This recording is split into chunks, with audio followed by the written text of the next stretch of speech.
Well, good afternoon and a very warm welcome to our joint strategic meeting for the 9th of June. First of all, apologies for my voice, which will only get worse, so I've warned Grant he may need to take over.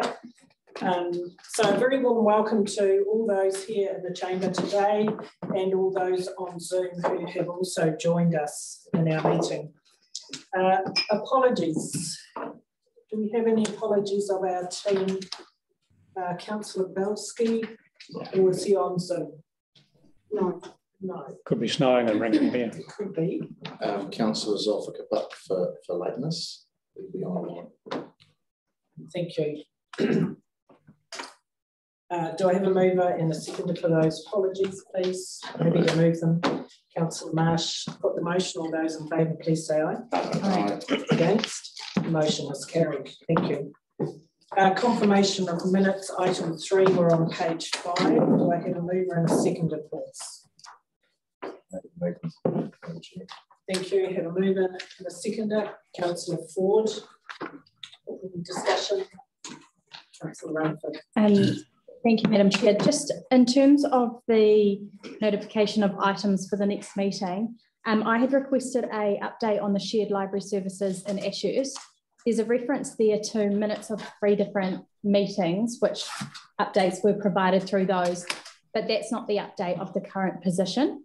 And I'm being contacted by residents in Pahonga still who are expressing strong frustration around how long this has taken. And I guess I'm failing to understand why we can't get it off the ground, because we already have shared agreements with Horowhenua for library services. So it seems that the framework for making this happen is there. We just have to do it. And yeah, so I would express frustration that that hasn't come to the agenda, and that I would still like an update on the position of where that's at, because it has taken a significant amount of time now. We're up to 15 months. Thank you, and so we will deal with that matter now. And my apologies, I didn't introduce you. We have 2 new GMs in our executive team here at Council. Lynn Daly, new GM for Community, and Kathy Robinson, Corporate. Is that? I never get their titles right. So welcome to both of you, and I'm going to ask Lynn to please answer Councillor Rutherford, please. Thank you, Worship. So we are going out to the Palmerston Community Committee in August, beginning of August, first week. To discuss that, so we'll be able to respond back after we've had that. So they had a meeting last week. Correct. And it was on the agenda. Yep. And so there wasn't. So there was a delegation that was due at that committee meeting. There was only one person that turned up to that and only spoke on the sealing of their road. Okay. And so we put the library topic forward to the next meeting when Lynn. And what's the purpose of discussing it with them when they were the ones who originally requested it? I'm sorry, I'm new. I'm not quite sure what the background of it is, but definitely going out to the community committee to ask what their opinion is, you know, on these things. And again, we've had no correspondence through the community committee, other than the amount of money I think that we pay across originally now. And I know, and certainly are fully aware of the Ashurst libraries course of action, if you like, at the moment, and the fact that we can use that library at no charge. So it would be just an assertion really from the community committee as to how much usage there is through the community, and just gauging that. So apologies for that there's been a delay. I'm not quite sure what the delay has been, but anyway, we're picking it up now and bringing it on to the next meeting. Thank you. If I go back to the original minutes, I think the CE from the city was to come back with a report on it, and it's dropped off the system for various reasons, change of personnel in our council as well. So assurances it's there back on the table, so we'll be able to report that back to you. Thank you. So we go back to the motion. We had a mover and a seconder. I'll put the motion. All those in favour, please say aye. Aye. Aye. Against? Motion is carried. Thank you. Item 4 is declarations of interest. Are there any topics on the agenda today that any of our elected members need to declare? No? Great. There are no late items for notification, so we can go straight to our presentations. 6.1 is the Horowhenua New Zealand Trust. Now, do we have the team from Horowhenua? Catriona, welcome. Come down and join us. Welcome.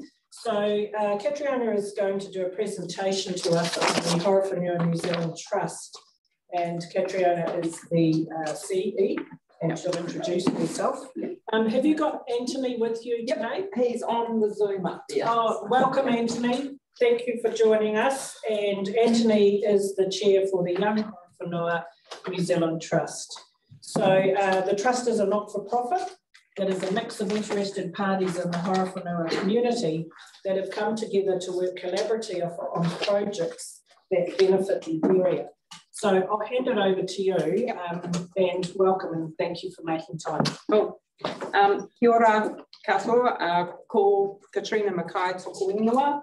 And as thank you very much, Mayor Warboys. Just introduced, I'm the Chief Executive of the Horowhenua New Zealand, the Horowhenua Company, which is the operating arm of the Trust. And Anthony up here is the chair of the Trust itself. So we've just got a few minutes to run through a couple of things. First of all, we wanted to give you a little bit of a background about where we came from and what our purpose and operating model is. And then a little bit about where we're going and why we think our model has got some elements of noteworthy in thinking about how to drive economic development and social outcomes across a relatively small population. So I might just hand over to Anthony now, if we could unmute him, and we'll kick straight into it. And then there'll be time for some questions at the end. Just push this button. Hello, kia ora koutou, katoa. I'm Anthony Young, and thank you for inviting us to today and for that introduction, Katrina. Look, what I was going to cover was a little bit about how we started and why we set up, which was one of the questions posed. And I'll give you that little bit of background first. So the Trust started out as the former Economic Development Board for the Horowhenua. And essentially that was made up of a number of business leaders in the district, as well as council members. And essentially this was a board that met monthly, and I'd been in operation for some time. But I think what arrived is we got quite frustrated with it, really. It was kind of like a meeting with a bit of a talk fest. And this, bear in mind, this was a board that consisted of mainly of business leaders who were used to getting their hands dirty and getting things done. And so we just felt as a collective that much more could be done to actively drive economic development.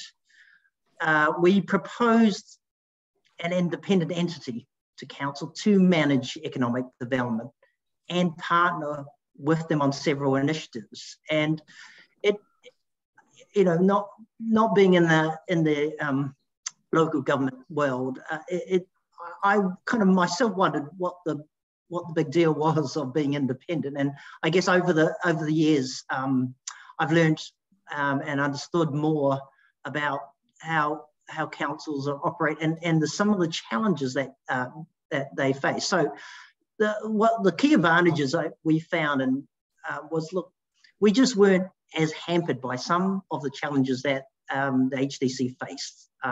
For example, we had a proposal to purchase land from the council, invest and develop it into a business park. And, that level of risk profile would have been just too difficult for a council-controlled entity to be able to undertake.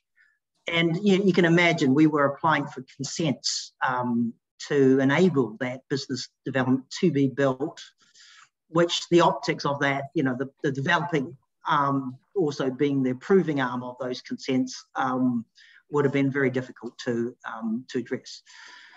We also were able to have the ability to partner with business. And look, there are some challenges when, which I learned being part of council or being operated by council, that the business community have. And so that probably was a factor.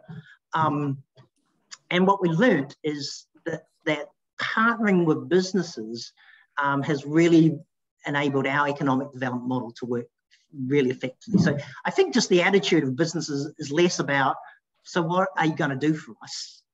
Into more, okay, how can I help and how can I be a partner and support economic development? And we absolutely got that support from businesses. And that, for example, we would run pathways, career days, where businesses would opt in and support and host students from our local colleges to attend. And that sort of level of engagement without any cost became much more organic as we operated. And then lastly, I think we were just able to be really accountable. So the way that the company operates under the trust, we have a contract for economic development with HDC. So at any point in time, if we don't deliver, we can be fired, let go. And so there's a level of accountability, but also because I guess our culture and the trustees and the company are made up of and supported by business people. Look, there's a much more, I guess, more scrutiny that we have in terms of the deliverables alongside what the council expects in that role. So I think those things sort of worked really well. This is our strategy, which I won't obviously present, but other than we have a mission that for economic and social improvement, because I guess our belief is that business obviously needs to be social facing, but equally if we can help create more and higher paying jobs, then that is going to improve social outcomes in our district. Our role in economic development, we see it as, we have three sorts of ventures. We have not-for-profit, for-profit, and giving back as part of our trust. So we treat economic development and that contract as a non-for-profit exercise. We see that as consistent with our mission. We're not looking to make a profit. If we do make profits, we're looking to reinvest that back in the community. We have done for-profit ventures, such as property development. They need to make a profit because just to support that risk profile and enable us to make additional. And then we do give back as well. So dividends from our operating company go back into the trust, and we distribute that back into sort of give back opportunities.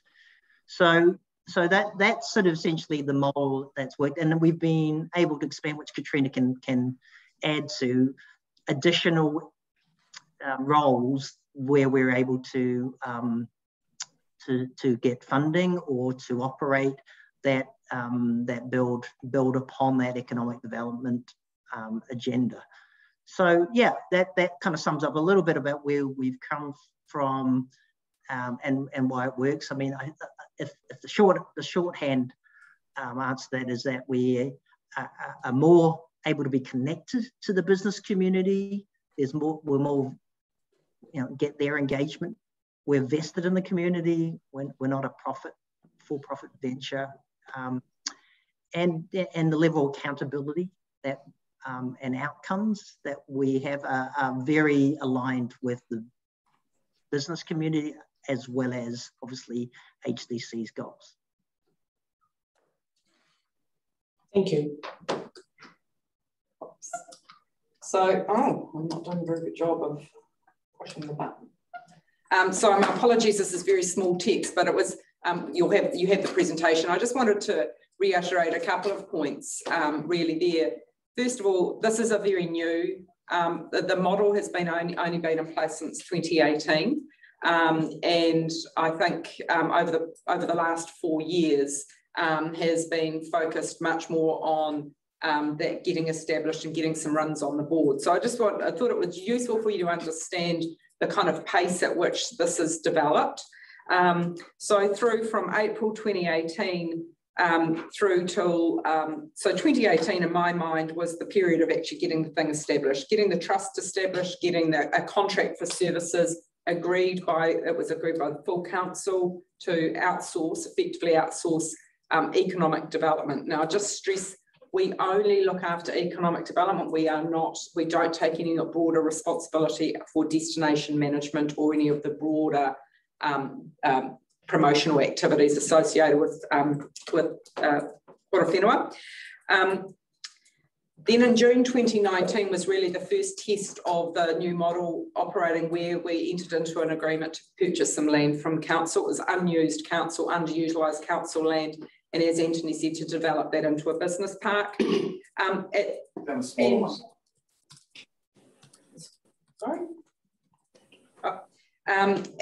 then in 2020, as part of Provincial Growth Fund, we were able to receive some funding for the pathways work that we undertake, so that working with the young people and the labour market outcome improvements. So I think of our work as having 3 arms to it. So one is the economic development, which gives us the seat at the table and the engagement, connections across business, and being able to understand both the macro and microeconomic aspects that are impacting our local businesses and bring solutions and innovation to business. Our second leg is how do we engage with our schools and our young people who aren't at school or in work to see a future within Horowhenua. So as you'll be aware, Horowhenua is a fairly small district, kind of bookended by Palmerston North and Wellington, and there is a general perception that to do well in your life you have to leave in order to get educated or to find a good job. And part of our focus is around how do you open the eyes of our young people to the range of work opportunities that there are in Horowhenua and the training that can be received on the job and trades and those sorts of things. So we've got some funding from through provincial growth for that. And that's where we do the work, where we do work really closely with local business to, to host events or to run internships or to provide cadetship opportunities or give young people a taste of what work is like.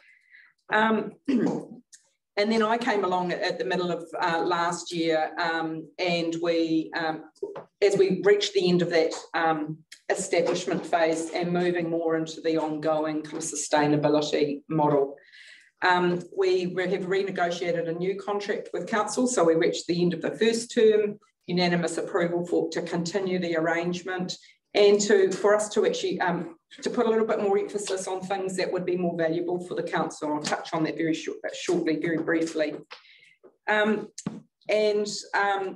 So we're at a point now where the company is the full operating arm. The trust is now able to focus, as Anthony said, on when we pay dividends to the trust, be able to think about how those dividends are distributed back to the community in a range of ways.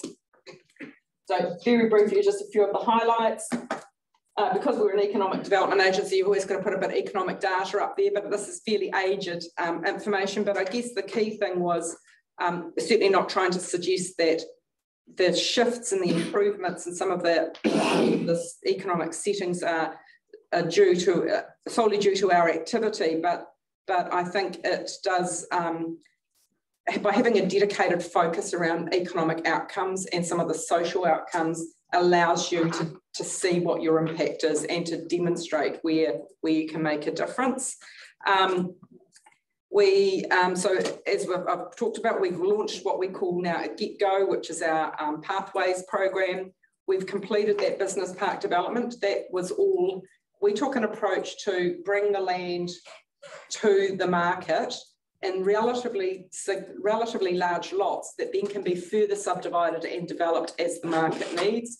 That the last land in that business park was sold in September last year, probably about two to 3 years ahead of our plan, and that was a confluence of a whole range of factors, you know, the rising interest, the increasing land values in places like Wellington that make it unaffordable for business to expand there. Businesses looking for opportunities to relocate where there's more of that gateway to the central North Island, and the recognition of the infrastructure investment that's being made by central government, both Transmission Gully and the other roading up through towards Lytton, but also the work up that's underway in this part of the region relating to the distribution hubs and roading improvements. We did quite a bit around COVID recovery, as everybody did, our response. We do a lot with our business, maintaining business engagement, so we run business after fives and mechanisms to try and make sure that our business community feels connected. We don't have a Chamber of Commerce within Horowhenua, so we act as sort of almost a way for business to come together and share information. And as we've mentioned, we've made in this financial year, the Trust was able to make the first of its grants out to community groups. One was to Hope Kidze, which is a food bank that has been providing all of the COVID whānau response food parcels for our community, and the funding that we were able to put that the Trust provided there enabled them to buy a big walk-in chiller, and that was a co-funding with council. And Wahine Toa is a program established by a couple of women police constables in Horowhenua around people who've been subject to domestic violence for significant parts of their lives, and actually giving them an opportunity to rethink their lives and a bit of self-empowerment. And then you'll all be aware we had a tornado a couple of weeks ago, and the Trust was able to put some money straight into that meal relief fund to help some of those families, around 8 families that were displaced from their homes, and help with some of that work. So that's you know, you can't have an EDA without a little bit of promotion, but why we think we've actually done a pretty good job. Where are we at right now? Well, we have got a contract through till June 2024 with council. While it's a service provision role, it's not just as a service provider. There's a really strong sense of partnership with council, that they recognise that we can bring independent thinking and critique sometimes that challenges some of the status quo, but also they can hold us, as Anthony said, hold us to account for things that it would be more challenging to do for a more council-controlled organisation. We've joined EDNZ to make sure that we get the opportunities associated with broader economic development. Been doing quite a lot of work more recently with Jerry Sherman from CEDA, the new CE there, and Wanganui and Partners, but also with the Greater Wellington economic groups. I talk about Get Go, I've already mentioned that, but the thing I did just want to talk about very briefly was the health centre project. So I've talked about, we have 3 legs: economic development, the pathways to employment, and then the 3rd leg is where we take profit that we've made from previous investments, so in this case the business park, and reinvest it into another development. So the project that we're working on at the moment is responding to the fact that there's quite a significant gap in primary health service accessibility for our community, and that we need to have facilities that are modern and fit for purpose to be able to attract some of the medical professionals to fill that gap. We're doing the work on a case to build a facility. So we will just build a facility, but build a facility that will enable primary health services to be enhanced and delivered from within Horowhenua. So we are, again, we partnered with council to acquire some land that is council owned, that we're purchasing off them specifically for this purpose. And if we can't make it fly, then it will go back to council. And so it's not an opportunity for us to just get some CBD land and then build whatever we fancy. It's really about filling the gaps that the private market will not fill in time to support our community. So why do we think it's so good? Well, I guess we've talked a little bit about some of the independence and the business engagement, but actually partnership with council is really what makes it work. So we have a contract. That actually means that we've got a legitimate seat at the table and we can be held to account, but it also means that we can be involved in some of the conversations and bring a different lens to it. So things like doing a lot of work at the moment about a brand refresh for a hora whenua, which is starting to think about, well, what are the destination opportunities for hora whenua, and not trying to be a Rotorua or a Taranaki, being really realistic about our role in the world. Thinking about what is the underutilised land that could be developed, not necessarily by us, but that could fill some of the other gaps that we have around either residential accommodation, especially in that affordable housing space, and in expanding commercial opportunities.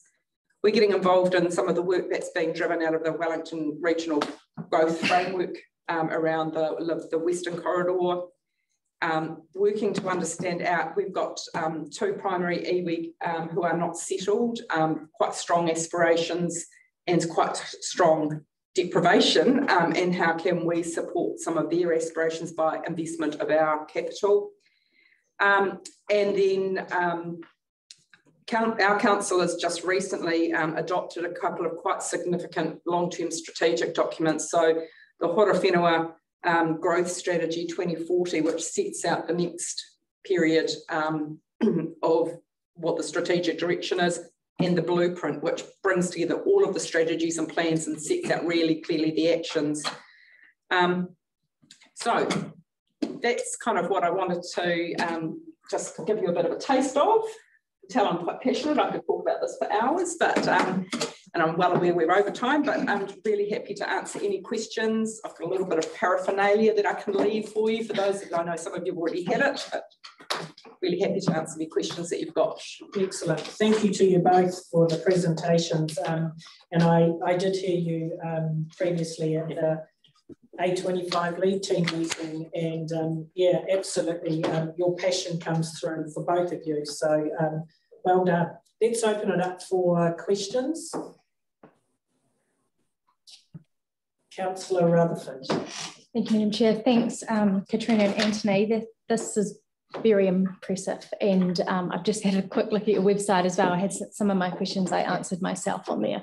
But one question I do have is, you talked about some of the opportunities and engaging in broader ED work across the regions. Mm-hmm. I was wondering if you've got like kind of what your thoughts are on specifics of what you see those opportunities being. Yep. Sort of crossing boundary lines. Yep. and yep. Yeah, how do you see that? Yeah, so I think there's a couple of key kind of umbrella things. One is Accelerate 25, and I think you're going to be hearing from them shortly. That is sort of sets out the framework for where Manawatū Whanganui needs to go and what the key activities are. It also very usefully, I think, sets out the roles of the different players in the system, and I think that's quite an important piece. Of we're really clear. We're a coordinator, a facilitator, an enabler, and a doer. We're not the lead on things generally. So that's one element. I mentioned the Greater Wellington Growth Framework and the work that's being done around the corridors of growth. So in that space, I'd say the key things that we're really focused on are transport and distribution, which hooks into the Central North Island distribution hub and Kiwi Rail, the work in Rangatiki, the ring road eventually, and some of that whole concept of we're part of a hub and satellite model where we would be the satellite for consolidation and tracking up into the distribution hub. So those are kind of some of the elements that I think are really important. Housing is one that we're all talking about a lot. We think there's a real gap which is shared by everyone, but that affordable space for the local people being able to afford to live in their local area and not have to move out just to be able to, and then to commute. So that's a piece of work that we're looking at. How much direct investment we'll make, it's not clear, but I do think that we can do something about bringing some of the different models, shared equity or leasehold land, rent to own, some of those models to light. And I think working with iwi around some of their aspirations of paying housing is a real opportunity for us in that space to just think about how do you bring some of the different parties together to make an investment like that.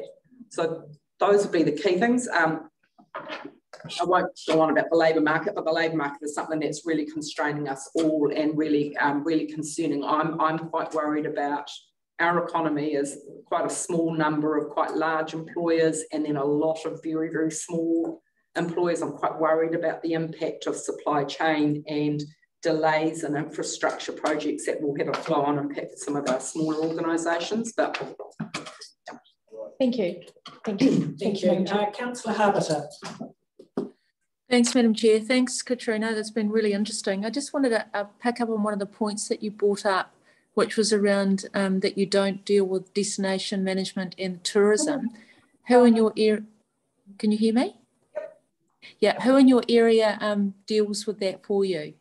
Yep, so at the moment it's the council has, the council is doing a piece of work at the moment around the brand for destination for destination Horowhenua and what the opportunities are for how promotional stuff will happen.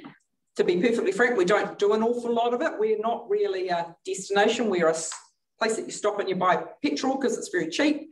And the kids play at the adventure park and you can get some really good jam and asparagus. And well, that's not to belittle us, because we've got an awful lot more to offer as a day visitor or a weekend destination, and that's where we're trying to put emphasis. We work with tourism companies, any companies that operate in the tourism. Foxton is probably the area of emerging tourism activity for us. And we would consider making investments into destination activities as a development. Yeah, but that whole question about destination management is one that our council is grappling with at the moment. Yeah, and working with potentially with CEDA on that, because that's what they're working on, that destination management plan and doing that. Yeah. Yeah. Okay. Thank you very much. Yeah. Thanks, Madam Chair. Councillor Shaw. Hi, hello. Not on the committee, I'm still there. I just wanted to know if you, I was very interested when you were talking about primary health care facilities. Yeah. Are you aware of the model that we have doing? Because it could be very helpful too. So we've, our district population is 32,000 with our family health centre. 20,000 people belong to our one health centre, which is owned by the Manawatū Community Trust, which is the CCO of our council. They own the facility and they developed the facility. We took what was the old building maternity home, which luckily had a large piece of land for it. It was in the treaty claims pool, but iwi very early up front said they would give the land back to the community for primary health purposes. So we're a few years down the track now, and we have, I think we're up to 13 GPs, 3 nurse practitioners, and about another 15 nurses and 20,000 patients. And actually, for a town of our size, it's pretty damn good. It is very impressive. I've actually had the opportunity to visit the site, and as part of our work with Whinkaora around how the model could work for us, we visited the field and site. I'm quite attracted to the way that the flow works there. We're looking at a facility that would house again, like a similar sort of enrolled patient numbers, but also provide more what we call wellbeing practitioners the opportunity, like physiotherapy, pharmacy, dentistry, optometry. Some of has all of it. Well, not the optometry, but it is. And we're just refurbishing the wing that wasn't used in the original development for secondary services provided by. So I think that, I mean, we're very attracted to the model that you have operating here, and that's certainly what we've been looking at. We've been looking at a range of different models. We are our proposal is to build the facility, and then we would be looking at, in future, once it's operating and tenanted, what the ongoing ownership model of it is, and quite open to the idea of it being selling off part of or all of to iwi, to community groups, to whoever wants to be part of it. But because our overall shareholding is a not-for-profit community trust, we very much kind of see that it's an investment to fill that gap for the community. It does have to wash its face, though. It does have to be able to. On the clinical side, some of the doctors own the business. Yeah. Some are shareholders, but others are salaried doctors, and that's made it really easy to treat new graduates and things. It's you know, previously here in the field we had to buy into the practice. Yeah. And they no longer have to do that. In fact, they can move more than one practice. Cool. Well, no, that's very helpful. Thank you. So a final question from Councillor Beattie. Thank you, Madam Chair, and thank you, Anthony and Katrina. I noticed that you were showing statistics for young people, your NEET stats, which I thought were quite a good name. Are you having any success in that program? I think we are having some success. I'd have to say that I think perhaps our reduction. The reduction from 2019 to 2020 was more of a symptom of the general growth of the labour market.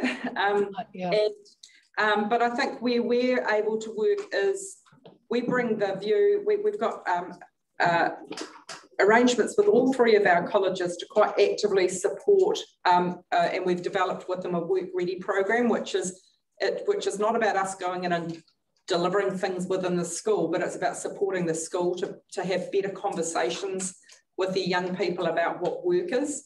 One of the features of the Get Go model is that we have a website that we showcase local businesses. So we do a lot of videography and photography and interviews of people working within business to actually role model what's available. So that's having some impact. This is a really challenging area for everyone. We're doing quite a lot of work with MSD, with Porowhenua Learning Centre, our local PTE, with UCOL on how to, and a lot of the social agencies, how do you reverse the trend of people of kids just falling out off the track and nobody knows what's happened to them.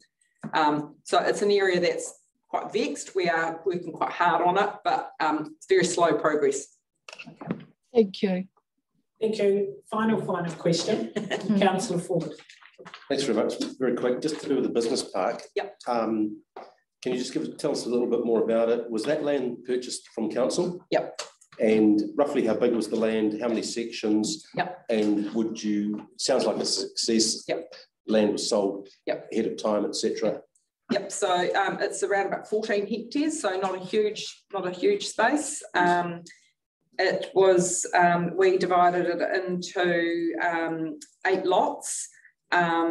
One entity, Thermosash, relocated part of their manufacturing. They do the really flash windows on big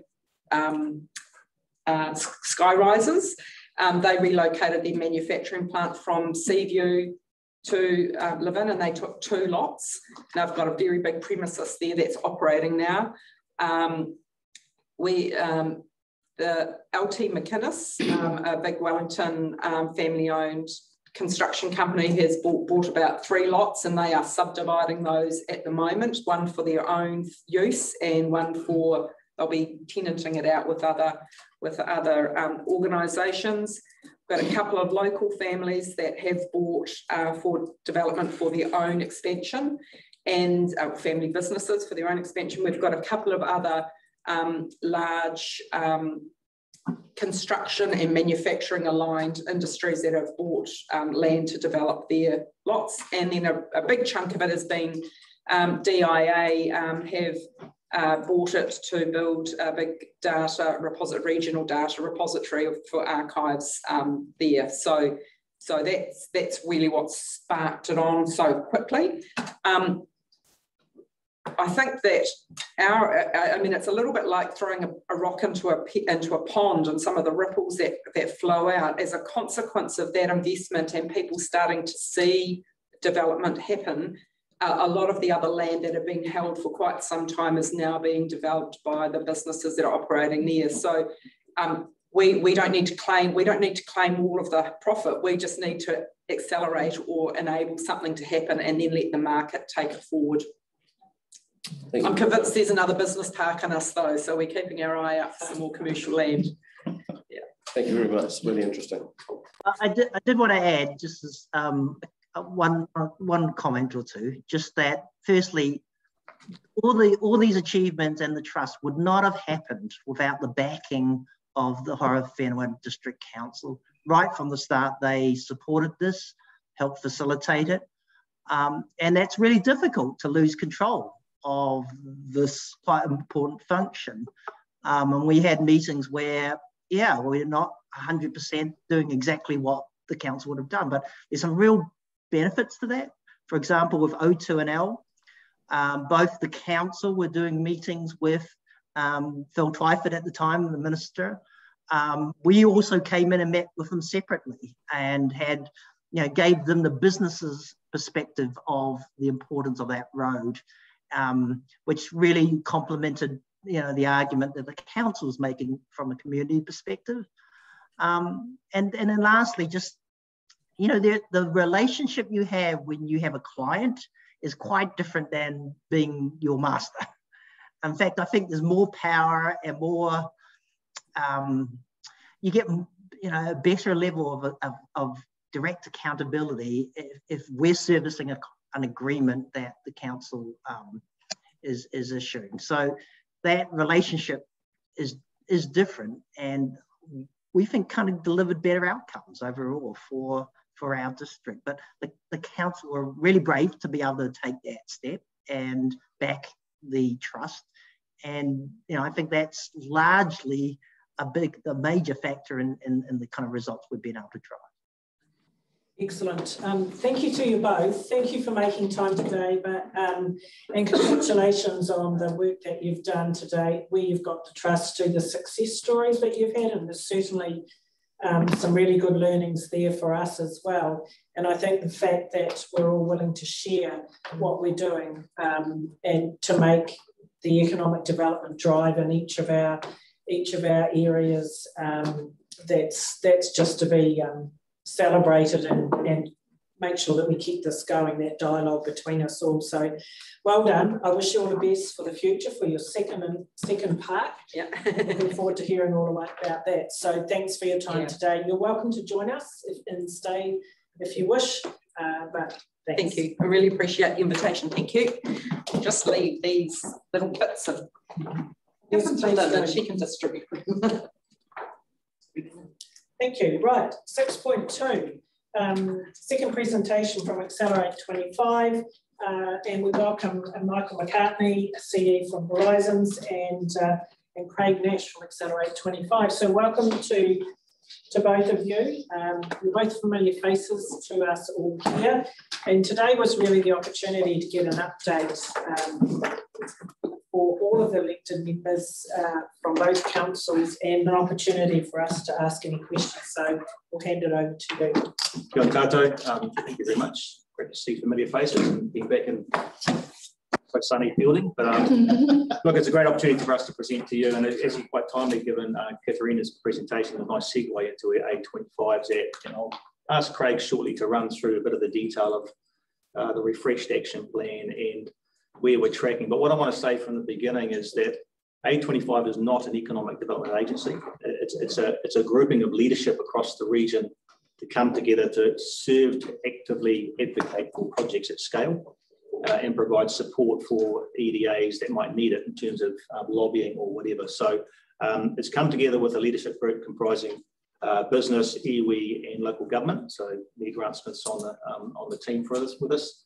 We've got two new members on the team, Mayor Tracy Collis from Taradua and Lee Beatles from an economic point of view. So it's really important that A25 is not seen as entirely a local government enterprise. It needs to buy in from iwi leadership as well as business. So where we're tracking, we established ourselves back in about 2016 on the back of the provincial growth agenda that was pursued at the time.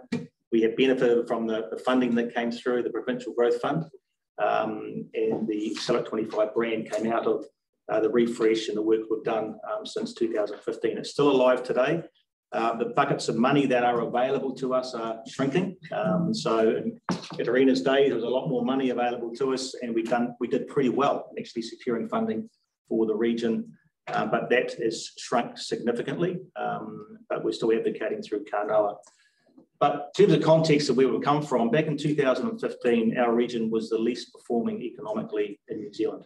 So it was a pretty telling factor that we had about three of the last 6 councils, district councils, Manawatū wasn't one of them, it was Palmerston North, performing at the lowest economic condition. So we were in a pretty dire strait. So the economy, for a number of reasons, was a really precious issue for us, which gave us the platform to advocate for government participation, which we did. Hence, we got the growth study. Now, as we fast forward, and I'm not going to lay claim that it's all because of A25, but we are now consistently, and Peter Crawford will comment this, number 1, 2, or 3 over the last wee while in terms of the material coming through. So we're doing really well. It's not because of A25, but it's a combination of factors. But what I would say finally before I hand over to Craig is that the number 1 success issue for A25 is the unity of leadership and the support from the regional chiefs, which is our mayors. It's a very hard fought thing getting alignment and support and consistent voice politically. Very fragile, but it's very powerful. I'll just reflect on the Otiki to North Levin issue that we advocated pretty strongly for at a regional scale as well. So we've got these various layers working in synchronicity, whether it's an EDA or whether it's the A25, there's an alignment of advocacy, which is really important. So I'll ask Craig now just to talk through where we're at and some of the key priorities. Great, thank you, Michael. Tēnā koutou, everybody. I'll just give you some overview comments further to Michael's talk at the moment about A25. Up on the screen, we have our refreshed presentation, which is basically 2 A3s, which goes through everything. We've been around all councils and we've given presentations on that, so you've got an idea about where we came from, what the refresh told us, what we'd learned, and how we'd put that into place. I think that really one of the best things out of it was clarity of purpose and roles about how we work together. And as Michael said, essentially, we come together, we're better together. And as one region across Manawatū, Wanganui, we're up to 250,000 people.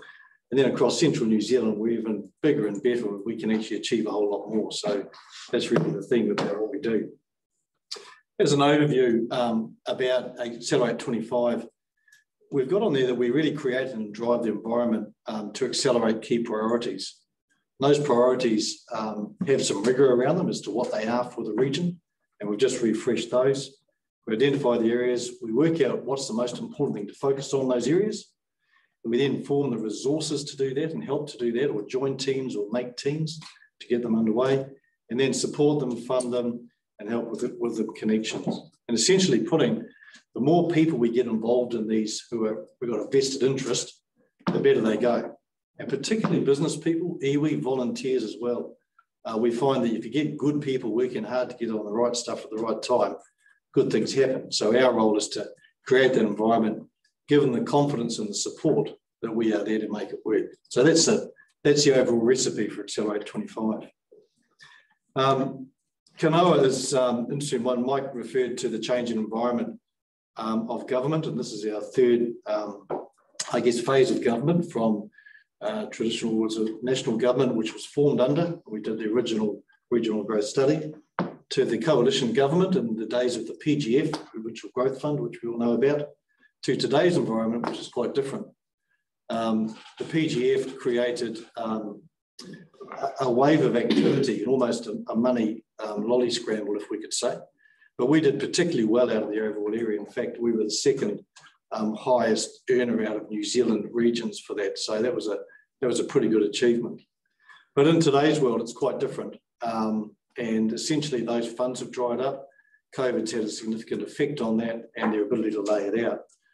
So government have now in place under MB, what was the Provincial Growth Fund is now called Kanoa. And we work very closely with them on actually how we help businesses. Their help at the moment has gone away from grants or giving out money, but particularly into loans, commercial loans, or taking equity stakes at early stages of businesses to help them get underway. These loans, they follow the Accelerate 25 priorities, and we help to bring those to the surface, work quite closely with those businesses and the EDAs who work and bring those forward. We then help to shape them, get them into shape, and then have a government partnership in those areas. So it's still a government involvement. And the other part that they do is still manage the contracts of the PGF. So some of the major $1 million contracts out there still have an area of risk with government trying to bring back money into other coffers. We work hard, and we often run quite hard interference to make sure that the money that we've got committed to us doesn't get taken away. And that's a considerable piece of work as well. Onto the project areas, just some of the big ones underway and how we operate. Te Utanganui, the Central News and Distribution Hub, being led out by PNCC, and looking at David Murphy there. We have places in both the steering group and the reference group of that. And as part of the steering group, we work very hard with the commercial partners and the alignment. The key funding relationships within government, and that's really around the ministerial work, making sure the heads are in the right spaces and we keep those positive, and the strategic connections across both our region and central New Zealand is another key part of what we do. So we can have Tipu Waha is another big one in Wanganui that's well underway now with the resource consents going well. The Martin Rail Hub, around the forestry, and helps with our fibre strategies, helping to maintain the government support in there and help them to make progress through their planned changes. Skills and talent has also been recognised as a major priority for Accelerate 25, and back in 2017 it was identified as the most important one, and that's the people of our region. So we established at that time a skills and talent group across the region, which was quite a pioneering piece of work that was being superseded by what we call now the regional skills leadership groups, which was a government decree, and that's set out right across New Zealand. So we sit as part of that group, and we support its work, and the first parts of that will be released shortly, and that's a workforce development plan, where it actually brings all the parts of development of skills and talent into one, and that's due to be released shortly at an opening function in Bulls, about the centre of the region. We also work quite closely with the other agencies, including councils, people like Talent Central, Trade Training, universities, etc. as well, to make sure the alignment is there and how we can work better together. The last piece I probably want to talk about was what we call better together, and how we, when we do need to come together and work as one, how we generally go about that. And these are really for important causes. Mike has mentioned O2NL, which has probably been a most recent and successful area. But essentially, they're ones where we do need to work as one. We're able to rally resources under the Accelerate 25 banner, build the teams, work out what we're trying to achieve, develop the tactics and the communication plans to go and get that. So some of those include O2NL, which we've talked about. Most recently, Te Pukanga, which is a new trade training organisation, essentially centralising what has been regional areas like UCOL within our areas. So we've got a large piece of work to make sure that we still have a local distributed leadership and the ability to actually make sure we still do what the region wants and what our priorities are, and not lose that. And the outcome of that is they've agreed to come to our region, have a workshop with us on the design of that, as to how we can have the input and lay that across the country. So that's a really good thing, led out by Mayor Grant Smith and a coalition of mayors from Gisborne right down through Wairarapa, across central New Zealand up into Taranaki as well. So another good piece of work in there. And the Capital Connection as well. You would have seen the lack of the funding announced in the last budget.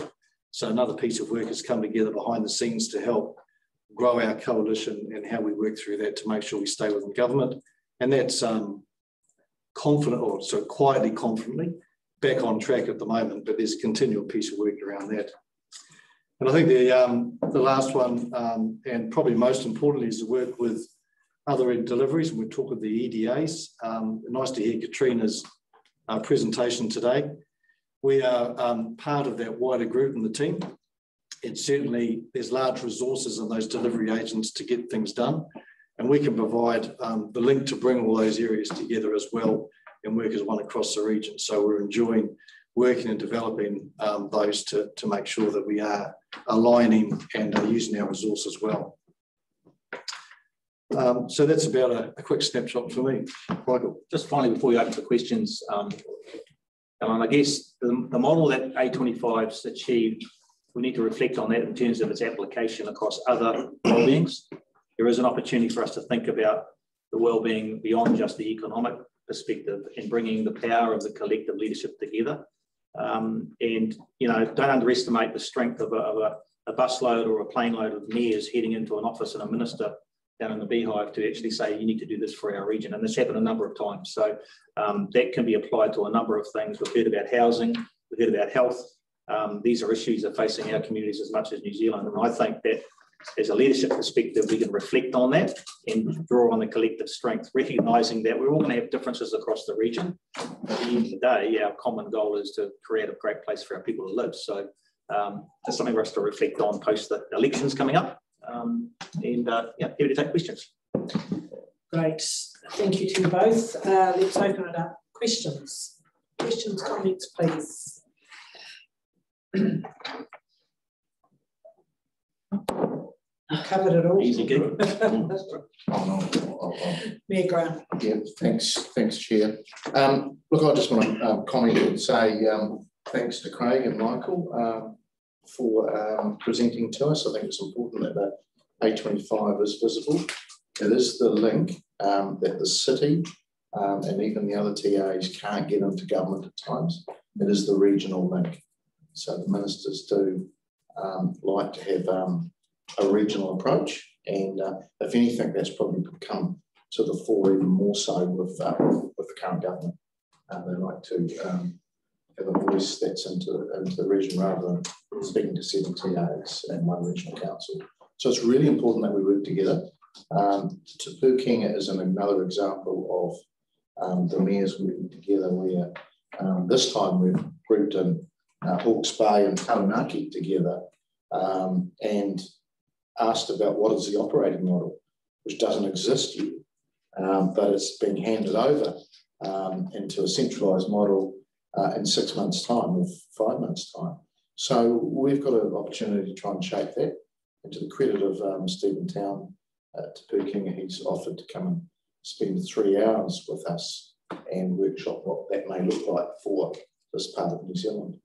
The other value has been getting together is around strategic investment, and we talked about transportation, and I doubt whether O2NL may not have happened if the mayors had not got all together, because it affected Fielding and Palmerston as much as it affected the Horowhenua.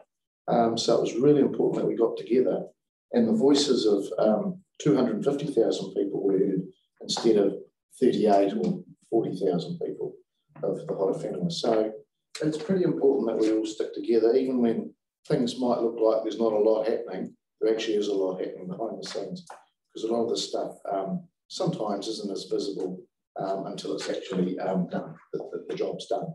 So just thanks on behalf of the city, and I know the city's put a few extra bucks into it as well to ensure that we, we just try and make the program, which runs pretty lean and mean, and goes as fast as it can. So thank you. That's great. So I did give you a sense of scales for those that don't know that A25 comprises a bit of my time, a bit of Craig's time, and a bit of another officer's time. So it's a pretty lean outfit. We don't need more than that. Really appreciate the contributions, but our investment is to corral and encourage others to invest, because it's core business to others. So we don't want to get in the way of people initiating good economic initiatives. So it can run lean. Okay, I just endorse the comments from Mayor Grant from the district's point of view, and acknowledge the work that you do. And you know, the great thing now is we can see the outcomes of working together, and it's about how do we do more, and then picking the winners. Excellent.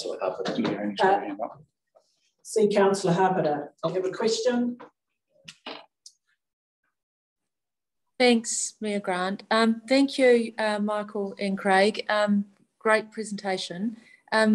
Just interested in your comment, Michael, when you said it's not an economic development I think most of what you talked about was around bringing the economy up for us. So just an interesting comment. I think it'd be really good if we could have some kind of commentary on A25 on a 6-monthly basis, because I mean, this is all about bringing our economy together. And I just think, for me, this is a really, really good feedback for us as a group. Thanks for that. Just to clarify, so I think I said it's not an economic development agency. Yeah. It's a key confusion that, you know, what's the role of, say, CEDA versus A25? Economic development agencies happen in that place at a granularity that delivers things. A25 is more of an enabling, facilitating, collaborative group leadership to assist economic development agencies. Yeah, understand that. That.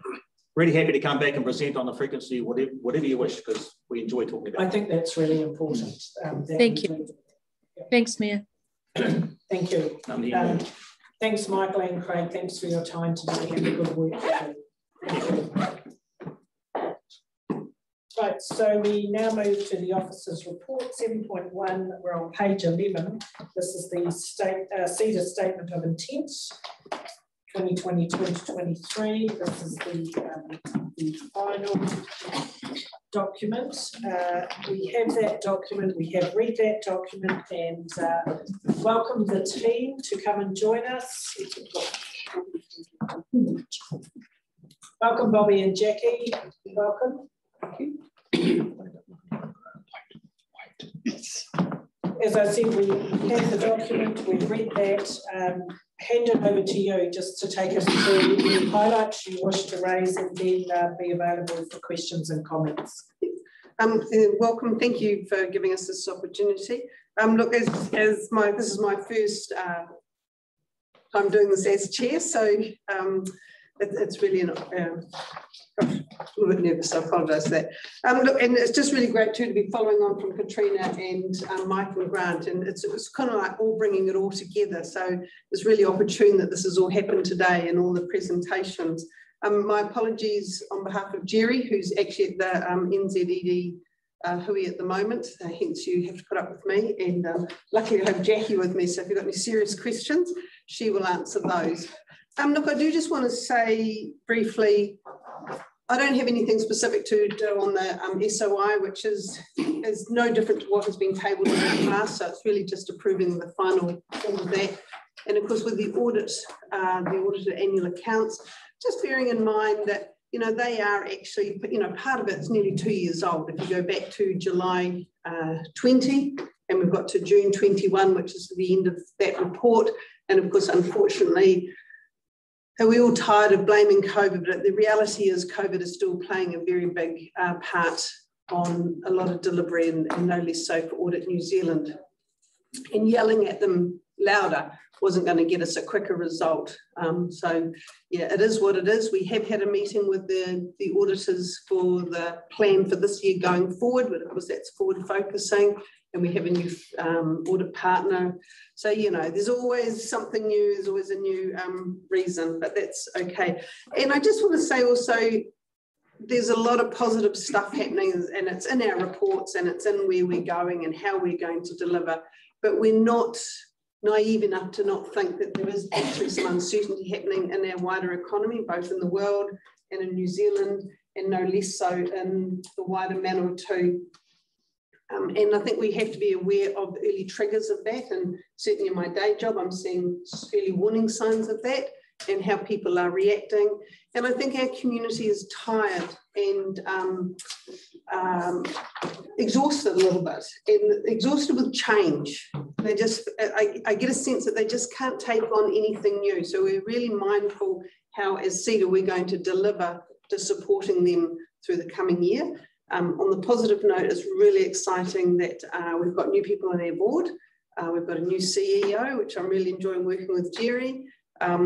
David and Paul, what they bring to our board, and the other people you've already met, that's really awesome. Sad to see that Francine, I think you're addressing that later in the evening, in the reports rather, has resigned. But, you know, for me, when things like that happen, I just see opportunities, and Francine took us to a new level. on how we look at some things and some of the placements on the board. So that's our new lowest benchmark that we're prepared to go to, I'm hoping, and where we can go from there. So that's really exciting. And of course, the renewal of our RBP program in partnership with Whanganui. So, I mean, this is all exciting stuff, our relationship with Katrina and Horowhenua and all of that. It's just exciting. So I just want to thank you for that opportunity and trusting me as chair in this role. And I'm going to hand over to Jackie now if you've got any questions. I'm going to answer them all. Thank you.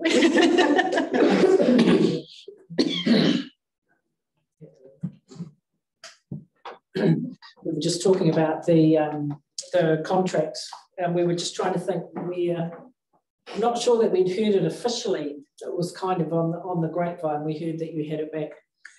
Yeah, and apologies for that, because I thought that was in the lead that we were, but then I saw it in the papers. Yeah. So I assumed you. I think I heard about it through the chamber. I haven't read the papers yet. My apologies, Mayor Grant, for that. So, for those who are not familiar with that contract that you have, can you just explain what that contract is and what it means for you and for our region being able to get that contract back for another 3 years, is it? Yes, yeah, it is another 3. And look, it's very exciting. The contract comes to an end in July 22, but we had to re-tender for them back in November last year, and with it all going to MB rather than the way it was, it's just kept being pushed out and pushed out and pushed out. So it's been a very stressful process. But what it allows us to do is strengthen our team, and then within Wanganui in partnership to deliver it across the board, the regional business program itself. Okay. And it's enabled us to now also renew those contracts with the staff that we're waiting to see whether those contracts ended in July. And can you just explain who this is funded by? So it's funded through MB, the Regional Business Partner Program. MB took it over from NZTE, who administered it previously, but it's also in partnership with Callaghan Innovation for the R&D innovation portion of it. And it's for the wider Manawatū Wanganui region. So, this time round, it's been announced that we've got it, we've been told, but we don't have a contract, which is why it's not being more widely communicated. So hopefully that will be in place any time now. But yeah, it brings also the opportunity for businesses that we engage with to upskill in training and development for their senior management or business owners. And so that's really the primary objective of the program, is to give business an understanding of how important it is for them to upskill, and so therefore essentially 50% discount on training. Thank you. Right, questions? Councillor Rutherford. Thank you, Madam Chair. I have got a couple of questions. Shall I direct my questions to Jackie? So I'm going to be able to ask them all. We've got Janet in the audience too if we need. Perfect. So actually, let me just work out. I'm looking at either page 9 or page. So no, some of these have got 2 page numbers. Page 9 or page 22. One of those two. There's a section on building our future workforce, and I'm just wondering if I can have a little bit more information around that. So is that work going to include looking at the gaps and maybe a little bit of R&D into some medium-term gaps that might be identified in the region, or is that more around short-term employment opportunities for young people? It's a little bit of both, but it is about identifying gaps in the labour market and how we might work with other organisations and filling those or addressing those future issues. At the same time, obviously, if there are opportunities that come about for more instant wins that we can do, then we do. We've got the New Zealand Careers Expo, it's called this year, and that primarily is for that sort of connecting businesses with employment opportunities or young people or people looking at changing their careers, bringing those people together for opportunities there. So yeah, so there's a variety of we're working through the talents and attraction strategy that we co-developed last year, thinking last year. And then there's definitely some actions through that. We're working with different sector groups and that sort of stuff to see what future labour market gaps there might be. Okay, cool, thank you. So my next question is on the following page under develop the skills of existing workers and residents. And there's a comment specifically around delivering a regional ambassador program. What's that expected to look like on the ground? It's a difficult one for me to tell you off my head, but we are working with UCOL on a project currently to develop some workforce tools and stuff for employers, and we're looking at the best avenue to be able to deliver an ambassadors program for the region. There's different models around New Zealand that different areas areas use, so we're just looking at one that's going to benefit or work for us as a region specifically. Okay, and then just my final question at this stage is on, I think, page 13. Well, actually, the page number is irrelevant. Manawatū food strategy. Obviously, there is a reasonable level of awareness around this work, and I just wondered what the feedback had been so far. That's one I can't answer, I'm sorry. Look, we're just about at the end of phase 1 on that, so that's going to the lead team on Tuesday. And then from there, we'll be reviewing as to where we go, how the strategy looks. Whether we're just making sure we've got it all succinct from what we had with the people doing the original phase 1, making sure we've got linked all the way through from. We have an advantage here in our region that most of the others don't have, is that we have the education and the research and all of that, but we also have the growers, and then we also have the consumers, and it's quite a large area. So that's something not all of them have, like for instance in Taranaki, they don't have that. They don't have the research side. So it's making sure that we're completely focused on this side of that and bringing all three together, and underlying or overlaying all of that is our relationship with iwi and the impact on that. We've got to address questions like, why is so much of our population hungry? So how do we make food for that? How do we deliver to that? How do we deliver it in a sustainable model? Or, what are the trends and where food's going? I mean, look at the new countdown, and you'll be surprised, or I was when I first went into how much smaller the meat aisle was. Now, to me, that doesn't mean we need less farmers. We just maybe need to work with farmers on what we're growing, on what food people want. So that's where we're at. So I might have answered it more than last. That's good. Thank you. Thank you. Meg Grant. Thank you, Chair. So that workforce ambassadors isn't the TO to market leaders thing, it's something different, isn't it? Okay, cool. New Zealand Careers Expo, perhaps just a little bit more info on what that's really like this year. So yeah, it's due to be held in June. And is we've already got quite a New Zealand Careers Expo themselves delivering it this year with CETA support. We've been supporting them around getting schools to it and getting local businesses to exhibit at it. New Zealand Careers Expo deliver expos all around New Zealand, and so it made sense for us to be able to pass that into them. They also have the ability then to engage a wider national audience of exhibitors than we've been able to in the past. I think so far they're looking at, they've got 42 exhibitors and around 3,000 students due to attend. Great, thank you. And look, really good news. And I must read the papers for the future. That you've got the and this is not this paper, it's other papers around the regional business partners program. But with Callaghan, I understand, and I've just got some second-hand information that's changing quite considerably and going to a very national model, and we may miss out. Is that correct? They're definitely a party to the contract that we have. That's only a draft. They're definitely re-looking at their service delivery model and how that's best done. been under a number of restructures for the past few years. Yeah, they don't only just fund you or No, us. there's a lot of other they fund other entities within our region. That's where there is some damage, I think.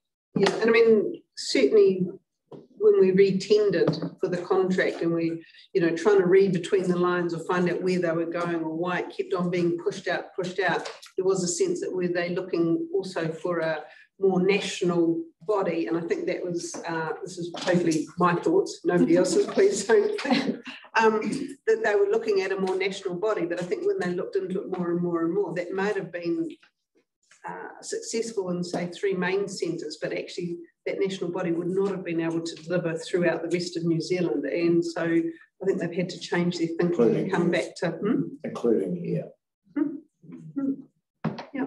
And so, yeah, obviously I think it's the right decision. I think one of the things, like with our statement of intent and CEDA where we are positioned, we have to have enough leeway that when there is a change in the business environment or the environment, that we can pivot quickly and change to that. Now, you know, since this was first drafted and written, you know, one of the biggest things I'm hearing is that 70% of the people who have changed their work habits since COVID is actually the 55-year-old plus and predominantly women. So, you know, they're saying, you know, we shouldn't just be worried about the brain drain now that our borders are open. We have to be open to the grey drain. So what are we going to do to, well, sorry, looking around the room, myself included there, you know, we have to actually perhaps look at how we can retain some of that and work with employers about looking at traditional models are gone. And unless you want to end up with half your workforce, people don't necessarily want to work 40 hours a week or more or whatever. And how can we work around that? How can we adjust it? How can we use the skills and experience of some of our older workforce and marry them up with the younger ones, so we've got that mentoring, knowledge, working thing happening. So, just one final question, please. The Māori economy, which is, you know, growing, and since I've been around this sort of joint strategic and sort of see the table, it's grown even here. Where are we at? I mean, obviously, it's always a work in progress, but and they've got special interest in some property, but also food. We're getting good traction at a CEDA level. As far as iwi engagement, yes, definitely. I mean, it's something, as Bobby alluded to, with Francine on the board was very helpful. And we had the Māori development, Māori iwi liaison position, which did unfortunately have to go down to sort of 1 day a week, but we'll be looking at establishing that position in a more like a full-time role. And so what something that's really important, especially for Jerry coming in new, is the CEO being to engage with all of our shareholders and stakeholders and everything in the region, and specifically and especially Māori. We have a really good working relationship at the moment with Rangatane, and then working on furthering those relationships with the iwi from here, Kaiwhatu and Raukawa type thing. So we've had initial catch-ups with Arati, and so yeah, looking at furthering those relationships, of course, and also making sure that we engage upfront with all of our projects now, or anything that we're engaging with, to make sure that, you know, we're at the table right at the beginning of the project, not at the end, which has been problems in the past. Okay, thank you. Councillor Headwinds. I can't help myself, Your Worship, but I have to say that grey is great. But I think, following on from Councillor Rutherford's questions about, especially around vocational, I sort of wonder, my personal view is that vocational training has always been second cousin to probably more formal tertiary stuff. And anecdotally, I mean, I know of SMEs at the moment who have advertised for staff who pay, you know, well above the minimum wage in the trades area, don't get any replies. And I just wonder, you know, how much more work needs to be done, perhaps with secondary schools, to encourage, you know, the actual benefits of trades training. You guys work in this area, and I imagine you'll be seeing, I would assume, significant pressure on small businesses, and especially in the trades area. Yeah. And will also make a comment that I actually don't think the centralisation of the polytechs has actually been any use at all. And I think that's actually going to inhibit local benefits to local communities. Just my view. So I guess if I was going to ask a question is how effective do you think the work is that you're doing with secondary schools in this area? Can it be ramped up a bit? Because there's no doubt in my mind that we need to channel young people who probably have very good practical skills into an area where actually there is a supply chain of actually willing youngsters going into the trades or going into other vocational training.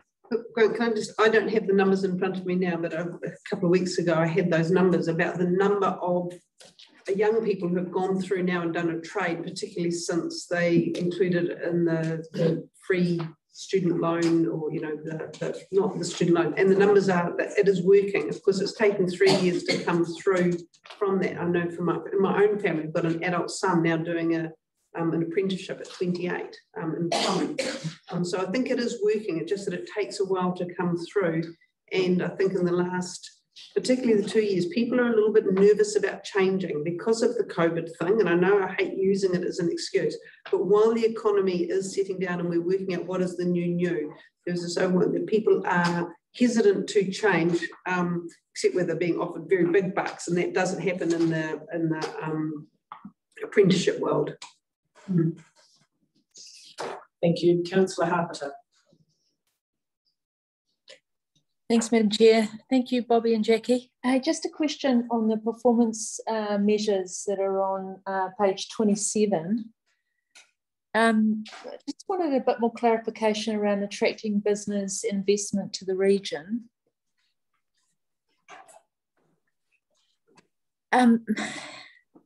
With that performance measure, how are we going to know if we have attracted businesses to the region with that performance measure? As council entities on page 27. Is that on the SOI, Councillor Harper? It's on the document that's in front of us. Oh, yeah, obviously, an investment's quite a long game, but some of the projects that are underway obviously are Utanui, the Central New Zealand Distribution Hub. And this is why we're doing work in that space there. Definitely, we're looking at the inward investment opportunities along with that project, so that we can sort of say that we have made investment or found investment opportunities for the region, and that's what we'll be looking for with the same development of the food strategy, is so that that those projects, the long-term game of those projects is actually to get investment, whether it be business attraction or dollars into the region. Do you think the statement's a bit too generic? What I'm trying to just get at is, does it need to be a bit more tighter? The statement's quite, the implementation of inward investment strategy with regional partners through the attraction of investment to the region, including key regional projects. That's what the measurement is. So I just sort of feel, as two councils, what are we going to get out of that as a measurement? It'd be nice to know as councils that we're actually going to see some output out of that.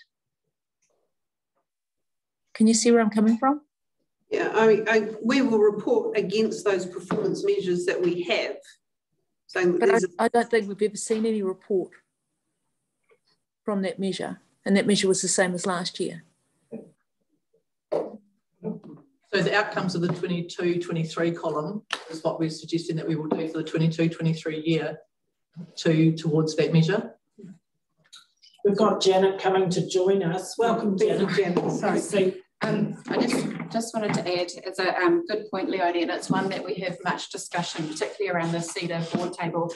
I think with the inward investment pipeline, a lot of the projects we've been working on or have worked on are not within a 1 year cycle, or sometimes even a 3 year cycle. So the direct measures, I think, can be quite challenging in a 12-month cycle. But I think we've heard the request for more visibility, and I think Jerry's coming to present to your Economic Development Committee with a breakdown of the work we're doing and the new approach CEDA's taking in terms of, we've got a 4-tier approach to inward investment in terms of the stages and the different interventions they need from CEDA and our partners. So it is something we're wanting to put more visibility around, but the KPI measure is a challenging one. So that's why we've listed, food strategy and Te Tanganui as key projects within the investment space, because, we know they're going to be a really important focus for us. That doesn't mean we won't be working on other things as they come up in terms of leads we get from our shareholders and partners. Does that help? Yeah, I mean, that's really good explanation, and thank you for that, Janet. It's just more about trying to make it easier for you as well to do the measurement. So it's not also about us, it's also about you trying to achieve the measurement. We don't want to make things hard, we're trying to make it easier for you guys to achieve it. Yeah. And I think in the first few years of CEDA operating, we did have hard numbers on those, but often with, for some of the years we couldn't report that any were completed or over the line, or we might be reporting that they're over the line 3 years later when the measurements change. So we have sort of tried both ways. It is, I don't know that there's any perfect model. We've also looked at best practice around our counterparts around New Zealand. It's a tricky one. Okay, thanks very much. Thanks, Mayor. Thanks, Janet. Councillor Marsh. Oh, thank you, through the chair. It was just a follow-on comment from Councillor Hatfield, really, around the training of our youth, etc., going forward. And I know some of the schools have picked up on it. I think Palmerston North Boys High have initiated a building program, etc. We're certainly looking at it over at Tararua as well. The big thing for us in our area is actually in Talent Central with Michael and Craig has been fantastic in the fact that we need to ensure that when our students leave, they've at least got a licence so that they can drive to other parts of the region to actually get that workplace involvement. And that's great that we're actually receiving some benefit from that. It's a really good point, and it definitely helps enhance some of the work we do. We've got a really strong formal partnership with UCOL, and the trades part is a really big focus. And then we've also, as a result of the talent attraction work we did for the construction and infrastructure sector, we've created an industry group which includes secondary schools as well as industry and training themselves. So it's a really strong cluster working together to try and address some of these problems now, not, in 2 government cycles time. That's good. And I think, sorry, I can just say as well, it does start, as you say, earlier than what we do within engaging with the students from the schools. It actually requires the schools to engage with having those offerings at that earlier age, so that the children, or the kids already see that as an opportunity, and so they're not leaving wonder what I'm going to do, let me go and find out. They've already had a semester, whether it's in woodwork or engineering or computing or all sorts of things, so they've been exposed to it on a real hands-on level. So that may be us working more with schools even. Yeah. Thank you. Any further questions, comments? Yeah, I will add as well. I think that the vocation on the trades side is really, really important, and especially with Te Pūkenga being formed, it's vitally important that we do ramp it up, but we're also quite collaborative and consistent with our messaging that we want some localism in the new operational model. Talking to the Mayor of Gisborne yesterday, they came and talked to them about gym trainers when they want forestry workers and horticultural workers. So they just sometimes the centralised model doesn't get it. One size does not fit all. So for here, we will need nurses and radiographers. So we don't want them to exit out of those successful courses. We'll want construction and trades training because we've got bucket loads of jobs that just aren't being filled. So we heard around the table. So it is really, really important that we've got a consistent view on that. And it's something that I'll be pressing really hard, because UCOL is starting to hit its straps now, and the other ITOs that are surrounding them. So if we let it go, we'll fail. So we do need to be ready. Thank you. Thank you. Well, if there's no more questions or comments around that, on page 11 we have a recommendation. Happy to move through the chair. Thank you, Councillor Marsh, and seconded Councillor Rutherford. Any further discussion? If not, I'll put the motion. Please say aye. Aye. Okay. Motion is carried. Thank you. 7.2, which is continuing on with CEDA. This is the annual report, receipt of the audit opinion. And my recollection was that this was delayed. So this is more the process of bringing it to us to be received. And it is the report for the past financial year. Is there anything that you want to highlight, Jackie or Bobby? No, except I think it was tabled and approved subject to the audit opinion, and that has now been completed. And there was nothing there of concern as far as I'm concerned. Okay. Thank you. So with that, let's open it up for any questions or comments, given what we've just heard and what we discussed last time. Yeah, Grant. Chair, I think just in light of it's 2 years old basically now, and some of the numbers make good reading, and yeah, especially as the difficult times we've been through. So look, I'm just happy to move it, and thank CEDA for the work that they've done from July the 1st, 2020 to the 30th of June 2021. We're now in June 2022. But yeah, good. So it is good, and I'm happy to move it. Thank you. Councillor Marsh? There's a couple of questions. I was going to move it, but just second it, but just also make comment in the fact of Bobby's opening statements too around the realisation that the economic cycles have changed since it was brought in, and good on her for actually acknowledging that and just putting that out there to make us aware of just where that is as far as their thinking is concerned as well. Okay. So, but there was a couple of questions. So. Yes, so it's been moved and seconded, open for discussion. Councillor Ford. No, sorry.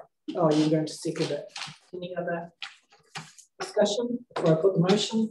Otherwise, all those in favour, please say aye. Aye. Aye. Against? Motion is carried. Thank you. So it's able to tick that one off. So thank you, CEDA. Thank you, Jackie, Bobby, Janet. Thank you for your time today, and please pass on our thanks to the rest of the team for the work, and looking forward to the outcomes in the future, albeit under different circumstances. Thank you very much. Thank you, Chair. Right, so now we go to 7.3.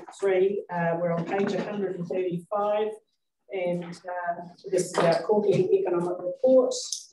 Welcome Peter and Stacey to the table. We have Kian as well, Kian Lee. Excellent, thank you. Madam Chair, if I could just briefly talk to some personnel issues very quickly. So just to acknowledge that this will be Peter Crawford's last time at the Joint Strategic Planning Committee. So Peter's finishing up with us after many years at the end of June. So not for retirement, so but that's for Peter to tell you about what he's up to. But I'd also just like to take the opportunity to introduce Karen Lee, who's been appointed to a policy analyst role focusing on data and monitoring.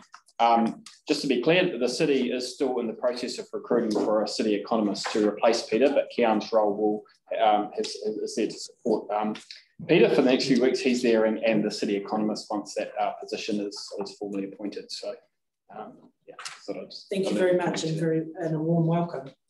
Thank you. So we have your written report there, and I'll hand it over to both of you to take us through it. Stacey will start us off. Great. Kia ora tātou. I want to acknowledge Kian actually because he prepared the reports for this particular joint strategic meeting. So thank you, Kian, for doing that. Right, so today we're going to do things slightly differently. So we're going to look back at the economic performance to March 2022. So Peter's going to take us through the data that he's prepared for that. We're going to have a bit of a look at economic headwinds because as we know from the headlines, there are a ton of those. And then we're actually going to look at the economic outlook for the regional economy and the strengths that we have in our region that will support our economic performance going forward.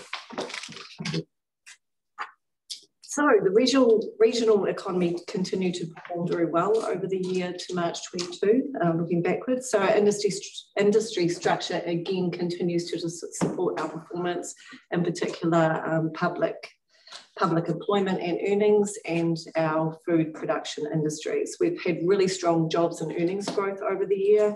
Record commodity prices to March have also supported our economic activity. Private consumption investment is very strong as well, as is public investment. We've also had fewer impacts from lockdowns in other parts of New Zealand, in particular the Upper North Island. I'll hand over to you, Peter. Yeah, so the GDP numbers are pretty volatile just because of the effect of COVID lockdowns and controls over the previous periods. Still achieved growth in the last quarter despite quite an impact on particularly on events and retail activity, but yes, still really strong growth performance.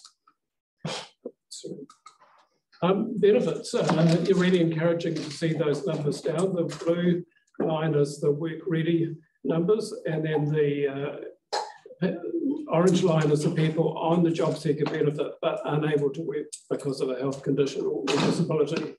It was concerning to see under COVID those numbers increasing quite strongly, but so actually quite positive to see those numbers come down. The work ready numbers are actually lower than pre-COVID, but there has been a bit of an adjustment with the government in November changing the criteria around the sole parent benefit. So it took some people off the job seeker benefit and moved them on. So they're probably about even. So yeah, the regional economies responded really quickly. Once we particularly got out of those, the 2020 lockdown and growth has really been strong. Some very strong retail growth. Really acceleration, particularly across Manawatū district. The numbers for the week up to the 5th of June have just come out. 27% growth in Manawatū district, 10% growth in retail spending in the city.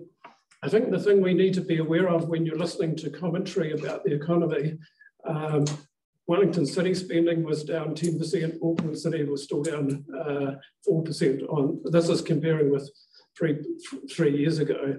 And that's where most of our economic commentators sit. So yeah, some of them are talking about the recession already here. You look at retail spending declined when we moved into the red traffic light setting. You know, that's not a recession, that's because people were isolating at home because either they had COVID or someone else had COVID. The other impact we've seen was a huge impact of the red COVID setting on business events. Over 80% drop in delegate days in the region compared with the same quarter a year ago. The encouraging thing from John Lynch, who manages the Council's Conference and Function Centre in Arena, he's suggesting that the last half of this year is going to be the best they've ever seen in terms of conferences, business meetings, and other events coming here. So, yeah, that's really going to help the economy over the rest of this year. Building consents, the Palmerston North data has become quite volatile over the last 3 years. We're getting more major consents for individual projects. Our biggest one in 2020 had 46 units in the one development. In June 2020, we had 115 houses consented in 1 year. And at the moment, we've had quite a big drop off in the first 4 months of this year because we're waiting for some more of those big projects to come through. Kaingaora hasn't consented any new houses in the city. It has it's had 3 consents for 3 relocatables, so it's actually now importing relocatables into the city. A few other factors contributing to that drop off is the relocatable business seems to be quite volatile. So we had a very strong increase last year, and that's declined. It's also the Palmerston North numbers have also been affected by Easy Line moving from Tremaine Ave over to Fielding. So that's dropped their numbers out of that data. 2 years ago, I was commenting to our council that Horowhenua numbers and Manawatū district were really dropping off, but they've actually managed to really take off over the last 2 years, particularly Horowhenua. Bishops alone are a really significant contributor to those numbers in Horowhenua, and so they're almost catching up in the city. And we're just seeing a bit of that drop off again in the value of residential consents and non-residential. Kainga is meant to be bringing projects through, and that will lift those numbers once they come to consent. And Soho, that was that original developer 2 years ago, they've been talking about building more, but again, that hasn't got to consent, and MetLife has also been delayed. Certainly, it does seem some local companies have been caught out more by supply issues than in some other areas. Average property values are a very interesting time in the property market at the moment. You know, we've had such strong growth in house prices over 2 years. Quite a stalemate going on in the market with, I think, more first home buyers waiting, because why buy now if the price is going to be another $50,000 cheaper in a year's time? Or the Reserve Bank's forecasting a 14% drop nationally in house prices, and suggesting that if that happens, there'll be 1% of households in negative equity by then. Not because people had bought houses over that time, but they had borrowed against their mortgage over that time. And we're still seeing housing lending increasing, even though house prices are falling, because people are using those past increases of value to top up their mortgages. The Reserve Bank also in the latest monetary policy statement said that if house prices return to pre-COVID levels, nationally that would be a 30% fall, and about 10% of households would be in negative equity.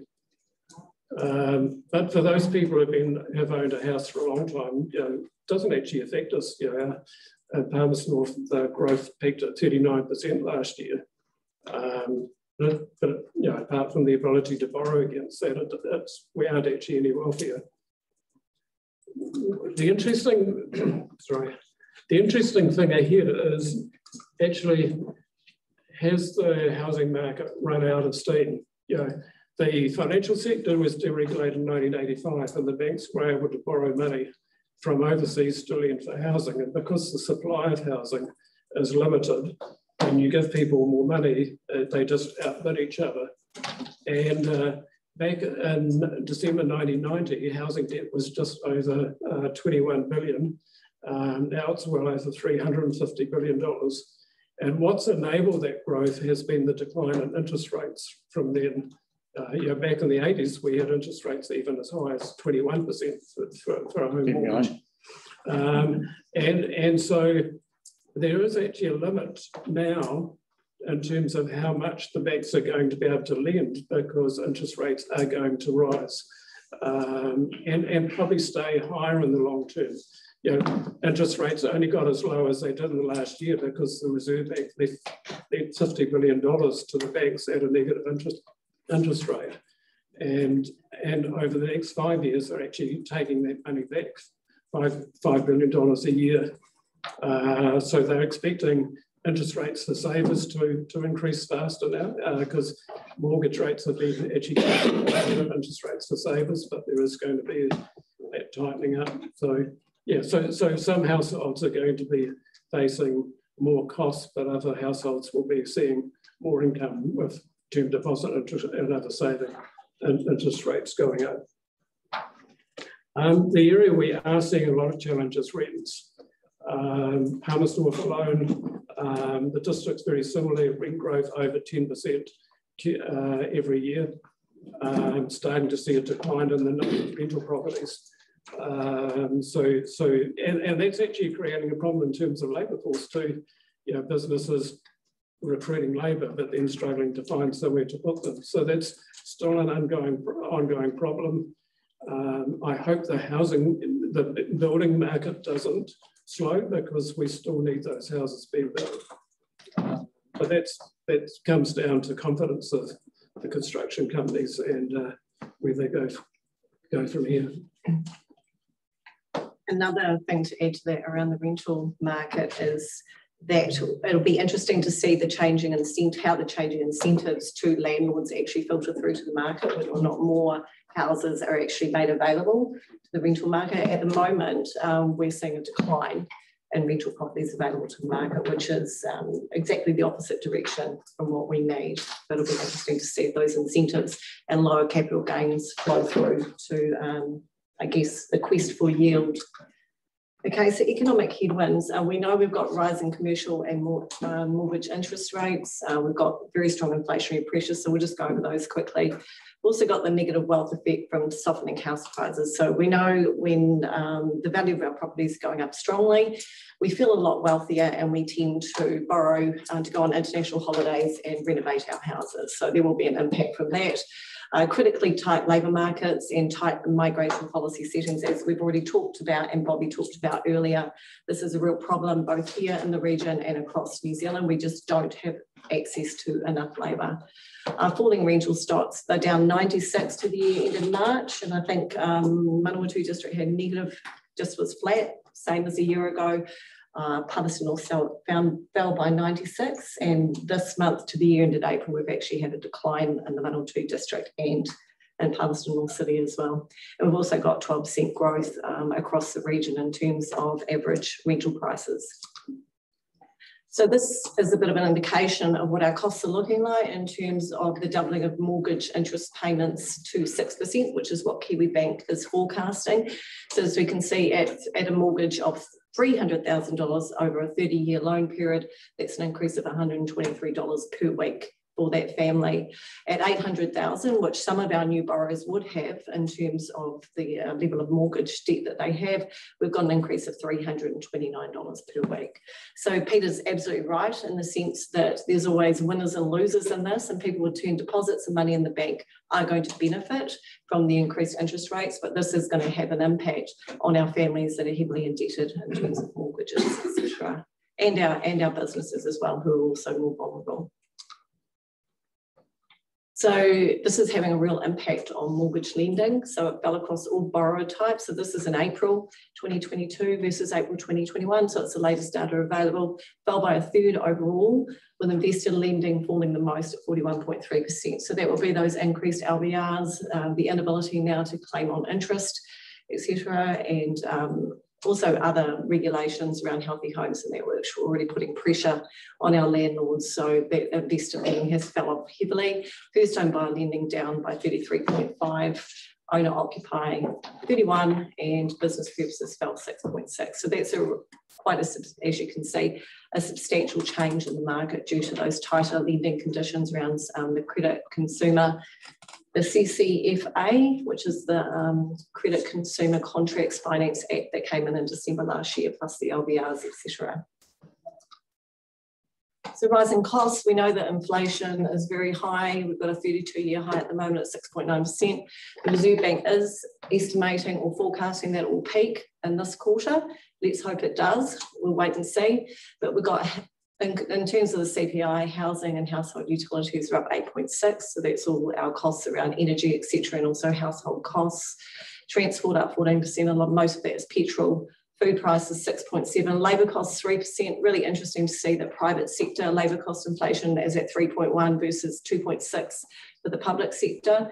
And the areas or the occupations that are rising the most are labourers, drivers, machinery operators, and healthcare social assistants, and also carers as well.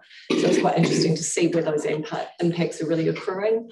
Farm input costs up 9.9%, 50% of that is transportation costs, and fertiliser costs are up 37%.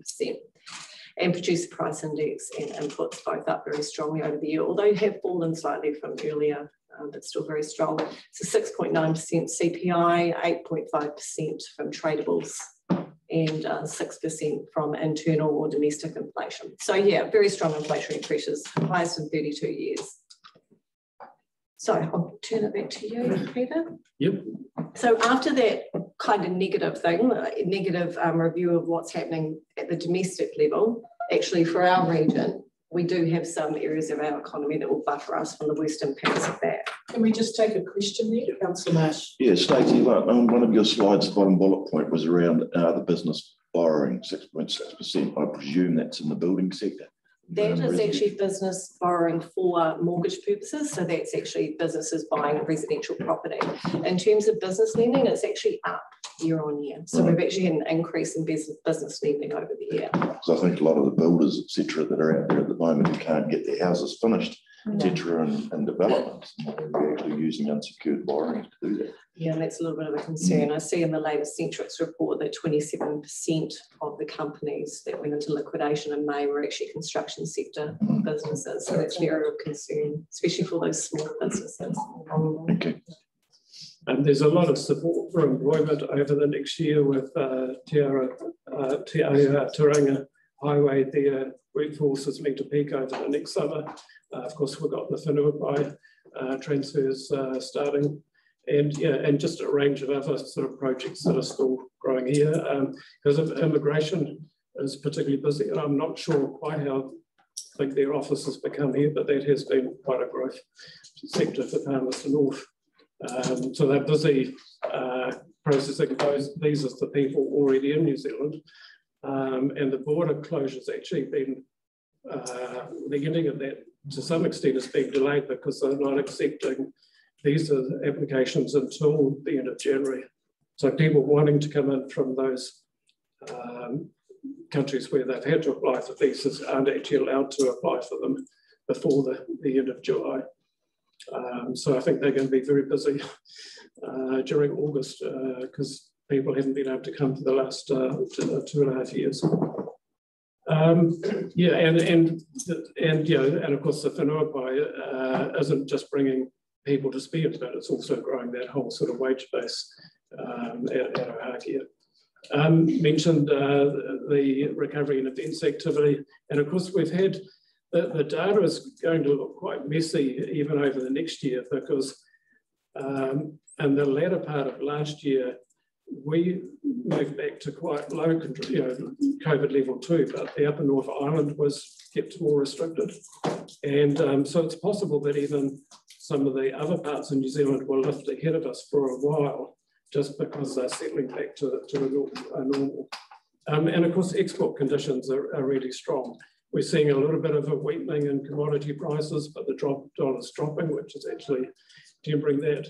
And prospects that the grain issues out of Ukraine, because of the farmers in Europe and America that rely on grain for feeding their beef and their dairy cows, will actually potentially push prices up for New Zealand farmers that are using grass to feed their animals. Yeah, the expectation is that those supply constraints globally will really support values here in New Zealand. On the flip side of that, of course, is the increased prices to our consumers and families, which we also pay here in New Zealand.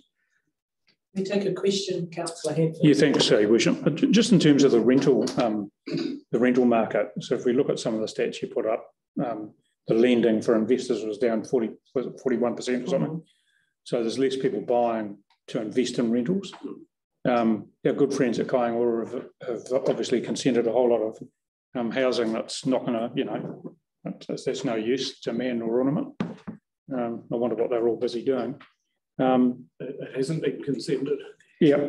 So the thing is, in a rather morbid way of looking at things, we've got all this growth going on. We've got houses being built that you wouldn't say are affordable houses. The majority of the houses being built are more high spec.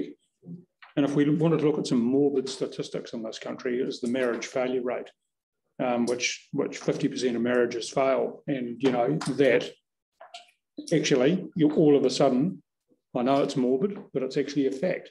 And one family ends up in 2 houses.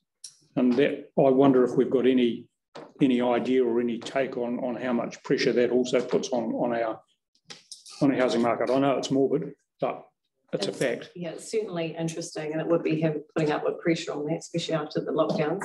However, we don't have that level of detail from our financial sector.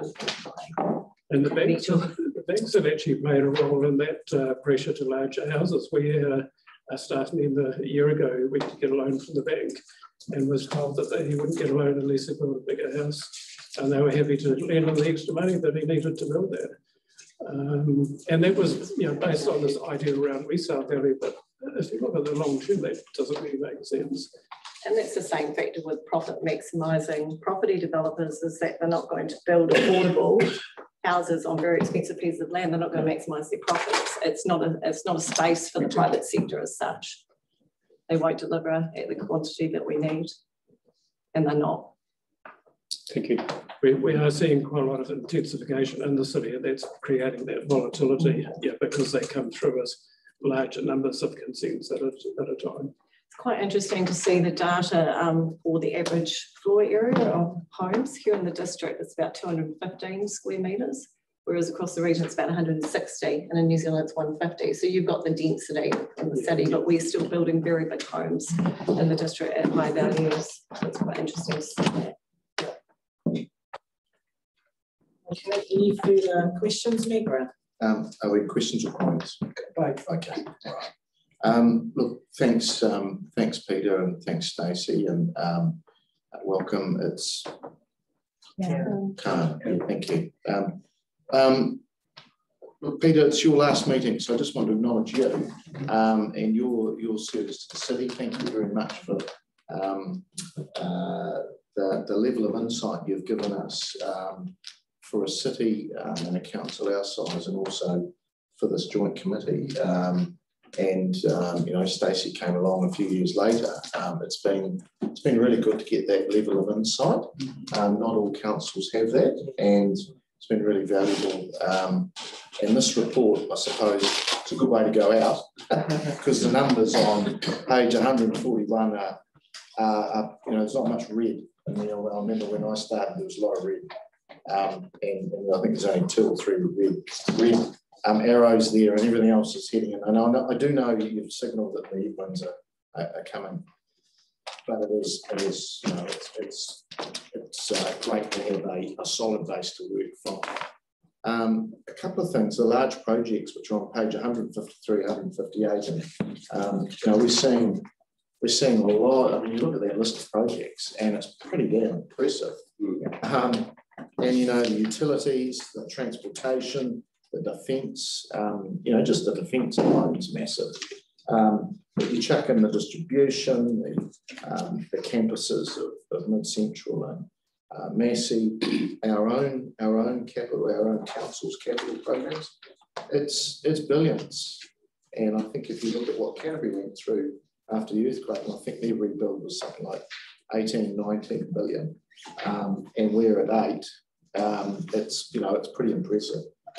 2 things you touched on, Peter. You said that the events side was going to, from the city side, the conferencing, that was the busiest they've ever been. I was in Auckland yesterday, and I just heard our Auckland Council, with their venues being shut during that COVID time, wiped 100 million off the council's revenue. I know for our city, it probably was, we probably don't know the true cost of it because we had a couple of other things, filled things for us in that time, but I'm sure ours would have been 7 figures as well. But we've got some conferences coming, the local government conference. It's one of New Zealand's largest. First time this region's ever hosted that.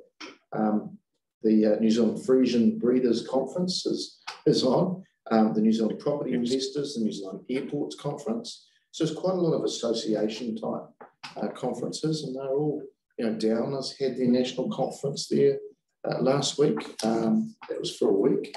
Those are good solid events to be getting, and it shows you that being a tier 2 sort of venue, you don't get the big flashy ones, but actually you do get really solid association and level 2 conferences. The schools is another yardstick too. I don't think there's many other places in New Zealand outside the metros where they're building schools. And we've got a secondary school which has got the spade in the ground virtually.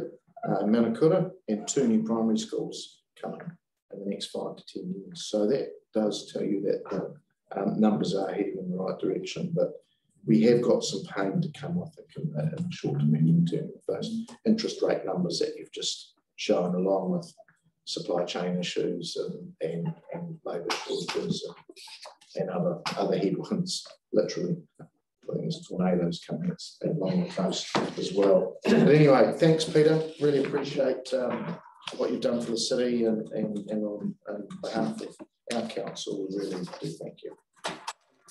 Thank you.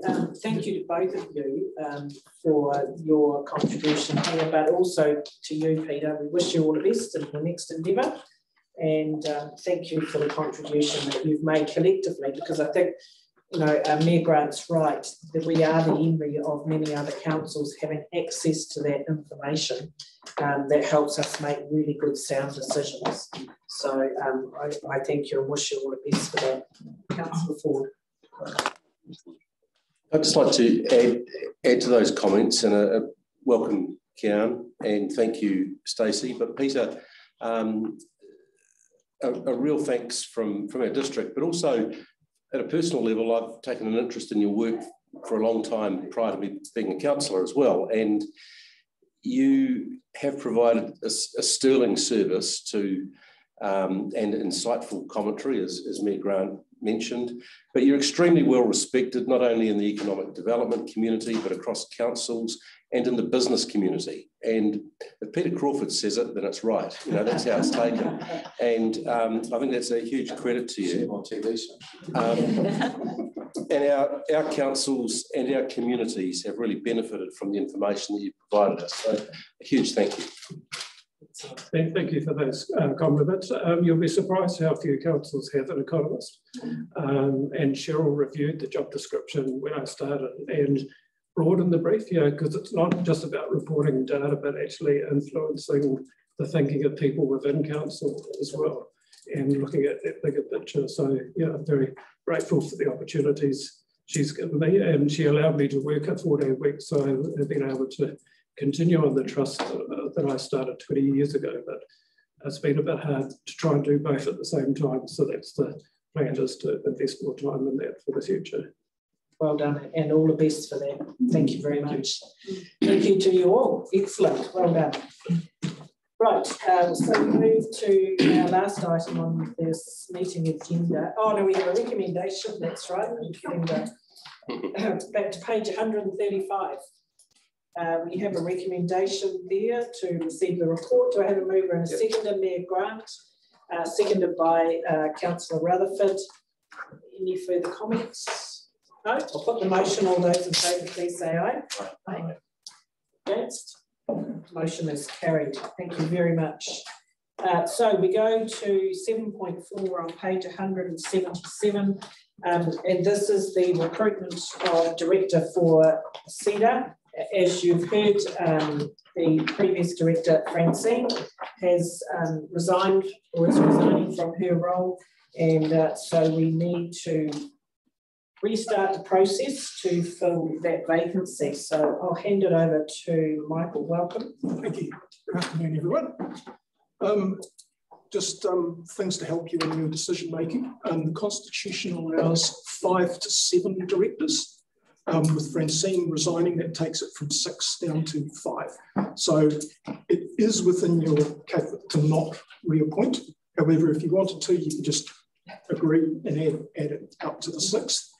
The other thing to think about, and it relates to some of the comments Bobby made, is relating to section 57.3 of the Local Government Act in terms of whether you consider a knowledge of Te Pānga Māori as being important for this, and whether in advertising for this vacancy, you wanted to emphasise that that was actually a key requirement for that in order to complement all the other skill sets that are around the board table.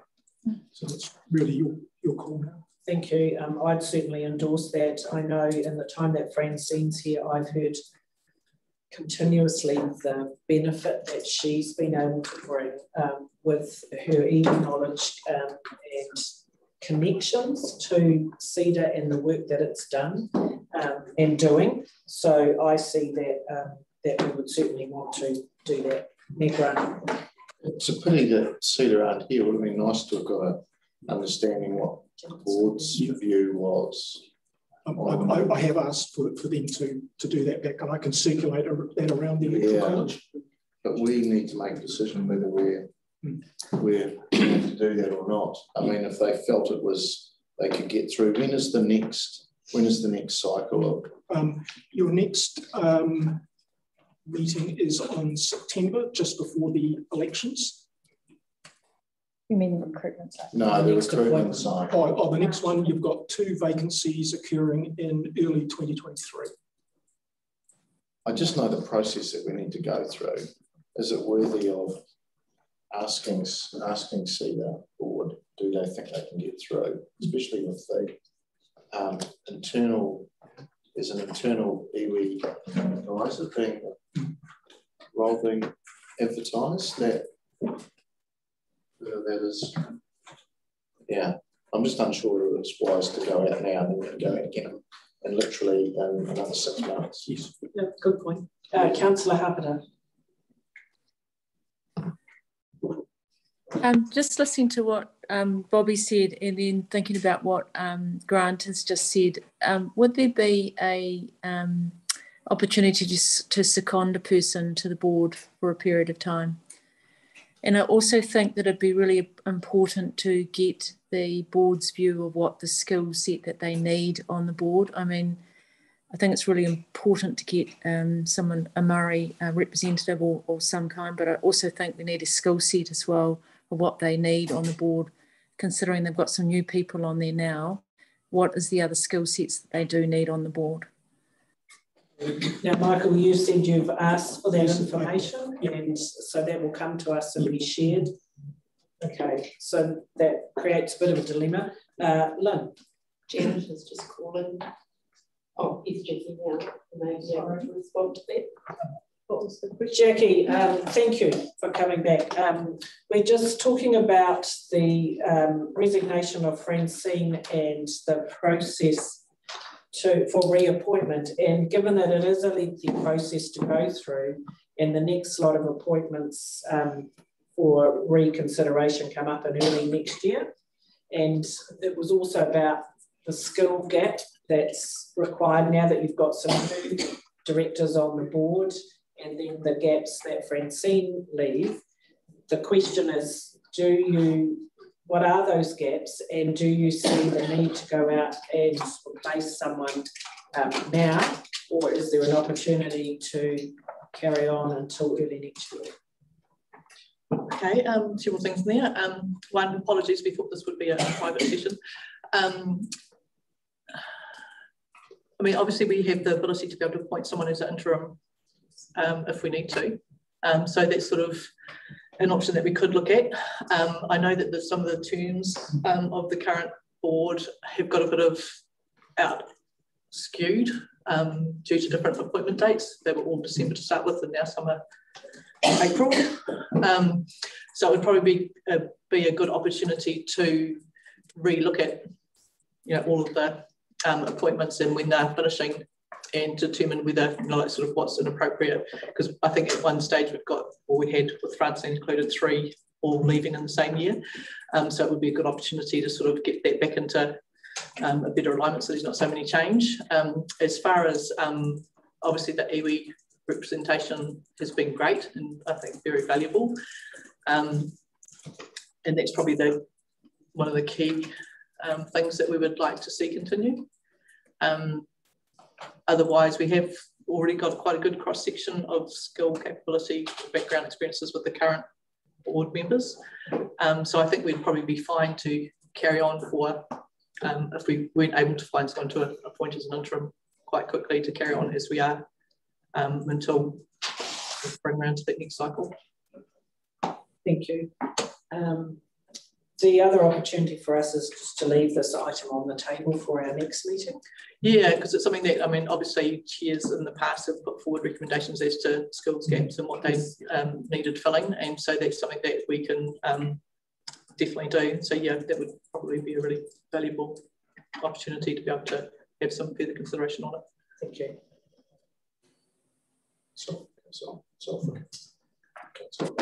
Councillor Butt. Thank you, Madam Chair. I'm not sure whether it is appropriate to ask what was the reason for resignation. I couldn't find it in the paper. Change of employment. We understand Francine had a change of her employment situation. So her commitment to CEDA, she didn't feel that she could commit the time that was needed to that role.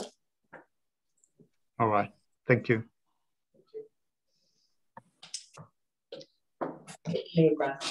So, Madam Chair, I think we just lied on the table. There's too many unknowns. We've got the officer input. We haven't got the government's input from the board. They will tell us whether they want to go again and when. I don't think there's any harm. The board can operate. It's going to have some iwi liaison brought in as staff in the very near future. So we're not lost. And I think we just lie on the table, get some comments, get a paper up from the board and what they would like to do, and we act on that. At the moment, we're a little bit. I think we're going a little bit blind. Would you like to make that recommendation? Yeah, that we just lie on the table, and that we ask for some comment from the board. Thank you. I'll support that. Councillor Hadfield, thank you. Seconded. Any further discussion? Councillor Rudd. Thank you, Madam Chair. Can we request from the CEDA board that when they consider this item, that they also give consideration to how they will include a Te Ao Māori view within their decision making if they're not, if they're in a position to not extend another selection. So if they continue in their current form, there is a shortage of Te Ao Māori views. So what will they do? And I appreciate there's some comments around iwi input, and that may address it, but I think that needs to be explicit because that's a very clear skill shortage now. Thank you. Right, so we have a motion. Sorry, Councillor Beattie. I just wanted to note too that we'll be close to a council election and that you'll probably need to replace some of your electoral college. So you just need to be aware of that at the time. Thank you. Yes, we'll have to review that whole process. Thank you. So we have a mover and seconder to leave this item on their table until the board have the opportunity to advise us further to make a decision at our next meeting. So with that, I'll put the motion. All those in favour, please say aye. Aye. Aye. Against? The motion is carried. Thank you. Thanks, Jack. Thank you. No worries. We have no late items. Notification of items for next meeting. Well, obviously this one here. Is there anything that members have at the front of mind to put on the agenda for next time? Otherwise, there'll be an opportunity via email nearer to the time. Also, the response to the library question, keep that one live. Nothing else, right. So with that, I'll declare our meeting closed and thank you for your participation. Just give Steph have a bit of a stretch and that off, and then we can move into our workshop.